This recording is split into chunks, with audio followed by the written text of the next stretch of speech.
able to make phone calls out of the country for the first time in days after authorities restored some communications following a deadly crackdown on nationwide protests.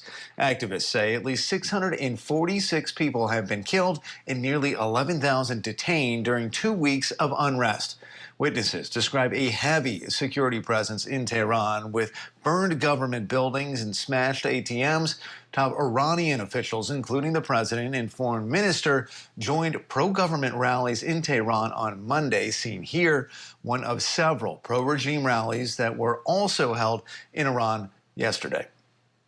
And President Trump not sitting quietly as Iranian officials crack down on these protests. Scripps News Deputy Political Director Joe St. George joins me now.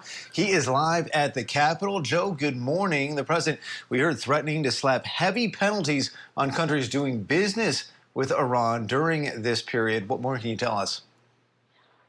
Yeah, good morning, Andrew. This is one of those stories where it's unclear where we go. Is this a story that diplomacy ultimately wins out? We've heard from President Trump talk about the possibility of diplomacy, or is this a direction in which we're heading, in which potential military intervention in Iran occurs? What we do know, what has transpired in the last 12 hours or so, is economic pressure that the president is putting on Iran. We have this Truth Social post from the president from yesterday, in which he said, quote, "Effective immediately, any country doing business with the Islamic Republic of Iran will pay a tariff of 25% on any and all business being done with the United States.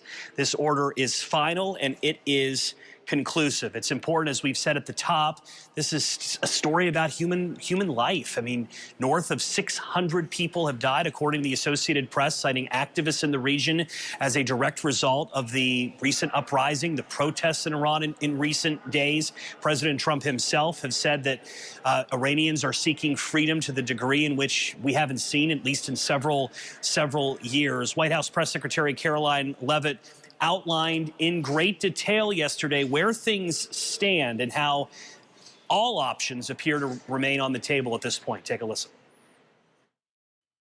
I think one thing President Trump is very good at is always keeping all of his options on the table, and airstrikes would be one of the many, many options that are on the table for the commander-in-chief. Diplomacy is always the first option for the president. He's told all of you last night that what you're hearing publicly from the Iranian regime is quite differently from the messages the administration is receiving privately, and I think the president has an interest in exploring those messages. However, with that said, the president has shown he's unafraid to use military options if and when he deems necessary, and nobody knows that better than Iran.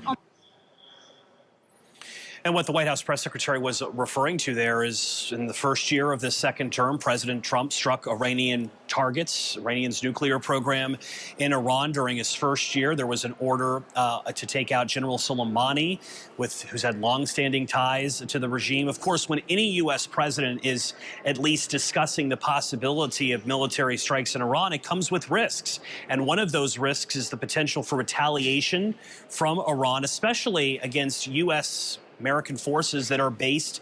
Many military bases are in the region. Retaliation could happen in other forms as well.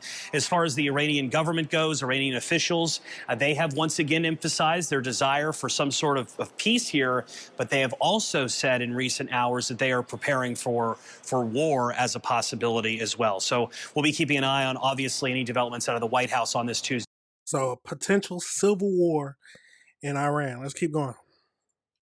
President Trump posting on Truth Social, "Iranian patriots keep protesting, take over your institutions, help is on the way." He will hold an emergency meeting with Secretary of State Rubio. House Foreign Affairs Committee Chair Brian Mast is going to join me. He's joining me right now. Does the president have to act now? It seems like he's not in a corner, but he's made threats. The Iranians have responded with more killings. Does the president have to act now? The president is responding to the situation on the ground there, which is thousands of Iranians are being killed. And I think we are in a moment where my personal assessment is regime change is almost inevitable there. And that's more so because of the regime. Number one, everybody knows they're hugely dictatorial. They'll kill thousands of their people, but the people have responded to the point of something almost unheard of. they've killed several hundred of government security forces. That's unheard of. You could take an American George Washington $1 bill, you go down to the currency exchange, they're going to give you back about $1 million to $1.5 million reals for $1 American. It's literally the most worthless currency. They can't provide basic things like water, and they're spending any extra dollars that they have in supporting groups like the Houthis and Hezbollah for points of terrorism around the world. Those things cause me to assess that regime change there is about inevitable. They probably have jets standing by to take them to Moscow with as much wealth as they can carry. I hope all of their neighbors are prepared to not grant them airspace. So you think that they can be overthrown without military action from the United States? I think military action from the United States is something that the MO of this administration is to help get significant hurdles out of the way for people to move to a point where they have a hopeful future. Whether you're looking at what took place in Syria, whether you're looking at what just recently happened in Venezuela, one morning operation, and the Venezuelan people have an opportunity to get to the point of free and fair elections. I think the writing is on the wall right now for what's going on with Iran, that there's a few significant hurdles. Those hurdles are moved out of the way. There's a totally new opportunity for the Iranian people. On Thursday, President Trump hosts Venezuela's opposition leader, Maria Corina Machado, at the White House. Does Trump want her to lead the new Venezuela? I think President Trump is going to assess her. I would say two things about her. Number one, I think she's going to show up with a large amount of gratitude for what President Trump did in Venezuela. And that goes a long way with the administration. I think he's going to want to see that gratitude for the significant actions that took place. I think number two is he's going to be assessing her, sizing her up.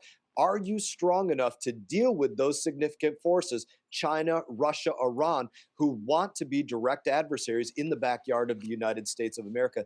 Is she strong enough to deal with them? I think that's the assessment he's going to be making. President Trump's pushing for a deal with Cuba, but their president is refusing to negotiate. He says they're going to defend themselves, quote, to the last drop of blood. Can there be a deal between the U.S. and Cuba? I've heard similar things from leaders like Maduro. I would tell the Cuban leader maybe go take a visiting hours visit to Rikers Island, talk with Maduro about what his stance was, and understand that the United States of America, we are in a new era of defending the American homeland above all else, whether it's with our carrier battle groups in the Gulf, whether it's against illegal immigration on our borders, whether it's against drugs, whether it's against the cartels in Mexico or drugs coming out of Colombia or anywhere else. This administration, this president, above all, will at all costs defend the American homeland, and that includes against Cuba. Now, we got a lot of things happening all around the world involving the United States or Trump and the United States needing to make a decision. Let's get over into more information about the Iran communication being lifted.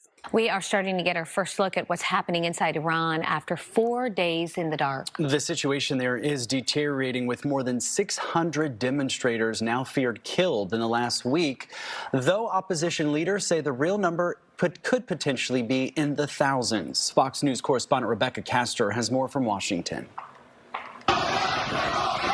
After 4 days of being cut off from the world, information is slowly starting to trickle out of Iran, where demonstrators have been facing off against security forces for more than a week. There's said to be heavy security in the capital, Tehran. One witness told Fox News the protest sites resembled a battlefield, with police using live ammunition against protesters. Some experts say it's a sign of desperation.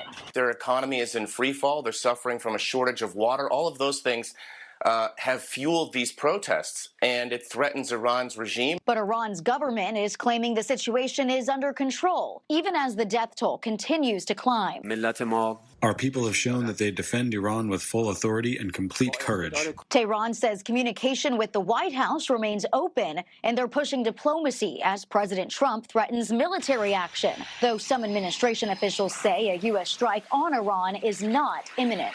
Right now, it's really a matter of watching what is an organic movement coming up from very, very disgruntled, rightfully so, Iranian people. And most experts agree if the U.S. gets involved, it likely won't cause a regime change. It's really unclear whether this sort of intervention will result in much. Iran is also said to be moving sensitive equipment and military hardware to bomb-proof bunkers in preparation for possible American airstrikes. And defense forces in Israel are now on high alert for possible Iranian airstrikes that could follow any U.S. intervention. My dad wasn't one. Absolutely crazy situation, no matter how you look at it. To think that partial communication is restored, and there's so much information is being brought out about it. Now, tell me your thoughts on this whole situation, y'all. Tell me if you do you feel like the U.S. should act on this, or do you think that we just need to stay out of it? Overall, it's a crazy situation. Limiting communication and killing 600 people, more than 600, or over 600 people protesting is a crazy thing to think about. If we're being honest, it makes looking at the protest that happens in the United States doesn't even look anything close to this, to what when the federal agents break up any kind of protest or start arresting people. It's a totally different world. Absolute crazy situation, y'all. Let me know your thoughts and let me know if you disagree with anything I said. It's absolute craziness out there.